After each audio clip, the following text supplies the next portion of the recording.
Hello everybody and welcome back to OMB Reviews. I am the critic who is a cynic. Hope we're doing well, and today we'll be talking about the box office forecast for No Time to Die, as it is expected to make over $150 million in its global box office weekend debut after already having made over $100 million in other off-seas markets, with this weekend it coming out domestically. Before going any further though, please make sure you smash that like button, light up that fire button if you're watching over on Odyssey. Also make sure you subscribe to the channel with that bell notification turned on, that way you know every time a new video or live stream goes live on the channel. So No Time to Die eyes $150 million global box office weekend. U.S. overperformance hinges on older adults. A preview. The only interesting fact that I found about this was that in the $150 million it's expected to make, it says it's going to be around $90 million expected from debuts in France, Russia, and others in their second weekend, and at least $60 million domestically off of conservative projections.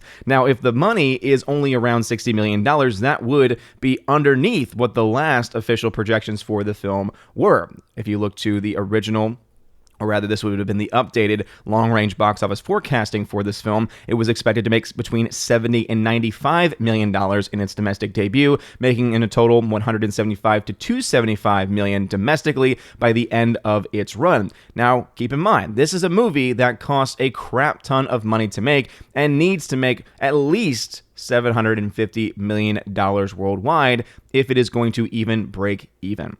And that would be a very difficult feat because we're in a marketplace of films right now where only one film this year really has even gotten to that point, and that is Fast and Furious 9. And that's not to say that this film could not eventually do that. Apparently, there is some good word of mouth going on for this film. There's obviously a lot of people I know, especially follow my channel, who have no interest in this film because of some of the things they've heard about as far as the characterization of James Bond, as far as some of the spoilers that have been already revealed from people who have already seen the film.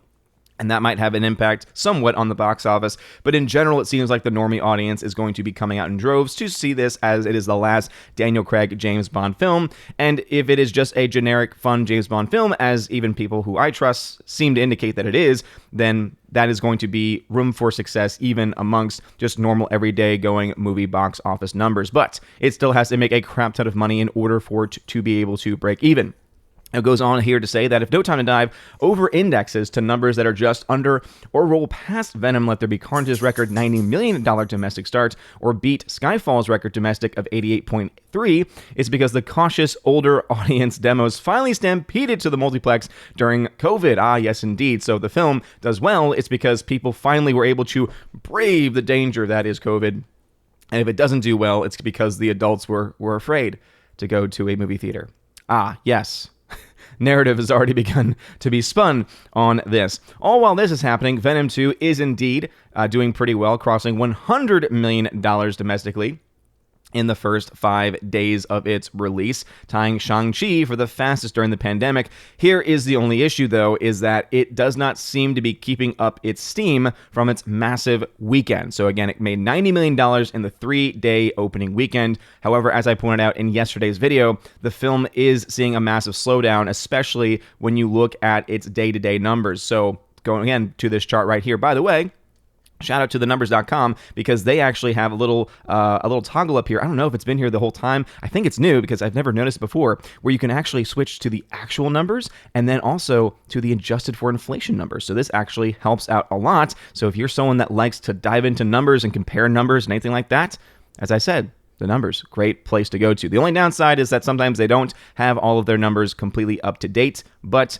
again, I think that they are probably the best as far as giving you the fullest breakdown of any given film. So as you can see right now, the film Venom Let There Be Carnage is at $102 million domestically after its first Tuesday. As I had mentioned, right, Tuesday is typically a day that it does better because it is Discount Tuesday, and so more people go out to the actual theater. It also looks like they adjusted their Monday number, so around $5.7 million for its first Monday. But remember, compared to the first Venom film, which is what we're really looking at here, which made $9.6 million in its first Monday, and then made another $8.2 million in its first Tuesday, you can see why I have some doubts about this film being as successful not only as the first Venom domestically, but also even compared to Shang-Chi, because even though Shang-Chi was helped by a holiday weekend, it did have very strong holds, especially weekend to weekend.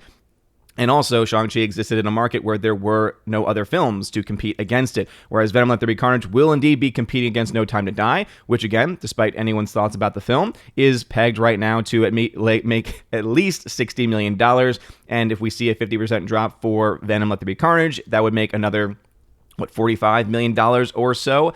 If even that, again, really depends on how successful No Time to Die is, because, as I said, this film could make anywhere between $70 to $95 million domestically, and for all we know, these numbers could update. Remember, Venom 2's projections were completely off. They thought that film was going to make nothing, and ended up making almost twice as much as their original projections. No Time to Die could, theoretically, fall into a very similar category, especially if the word of mouth continues to be very strong for the actual film. Again, Venom 2 is still doing well for pandemic times, and again, even other mainstream outlets are starting to compare to films like Shang-Chi.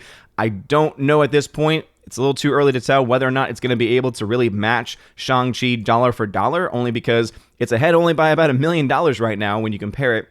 And it is indeed, as I said, slowing down quite a bit, even when you compare its first Tuesday.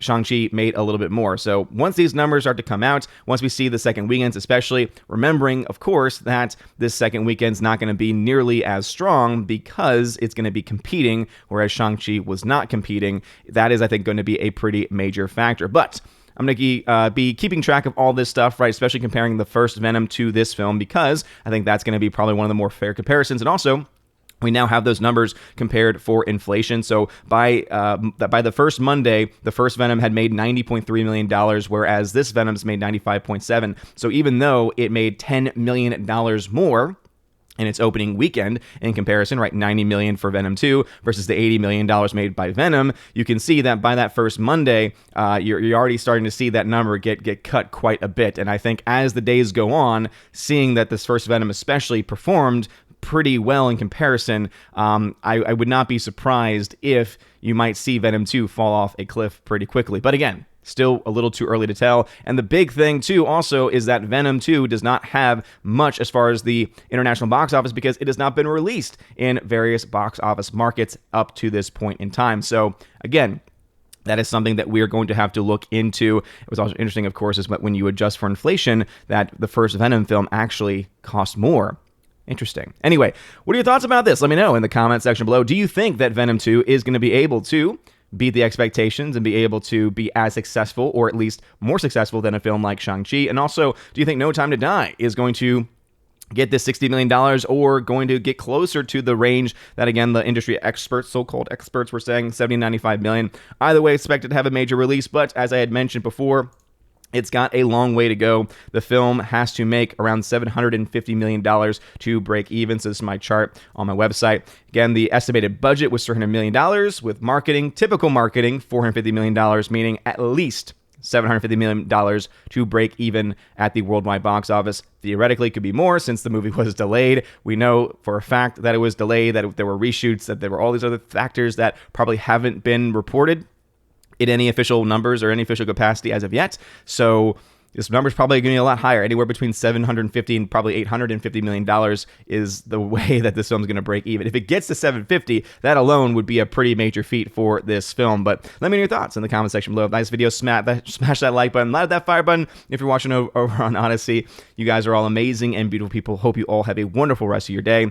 And as always, God bless. And a huge shout out to Kara Tharp, who is a new member over on Locals.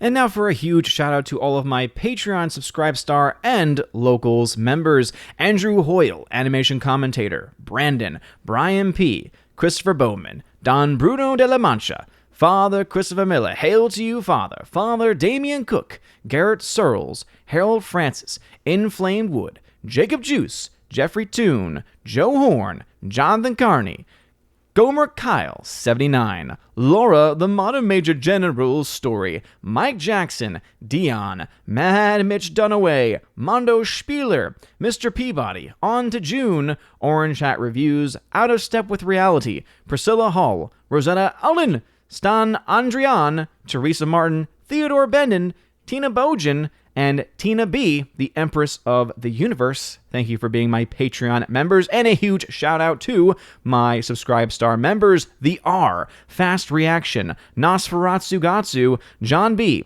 Perpetual Punster, Mr. Roy, Glinzer, J. Alex McCarthy Jr., Dean Heist / the new number 2, J-Rod the Beer Guru, and ZK-Man. Thank you very much for supporting me over on Subscribestar. And to my one Locals member, Robert Barnes, thank you for supporting me over on Locals. And if you want a name shouted out, or your name rather, shouted out at the end of every single live stream and video, please consider joining on one of those platforms, either Patreon, Subscribestar, or Locals. Links to that can be found in the description. Look at that top link especially. It's called the Willow link there. It'll give you links to all the social media platforms and also ways to support the channel. If you want to be an Army of Asgard level or above member, you can get access to giveaways that I do every single month. I give away 4Ks, Blu-rays, all kinds of stuff. It is a lot of fun. Also, if you join at the Keeper of the Bifrost level, you get access to all of that. Plus, you get access to an exclusive podcast that I do with John the Flick Pick Flickinger.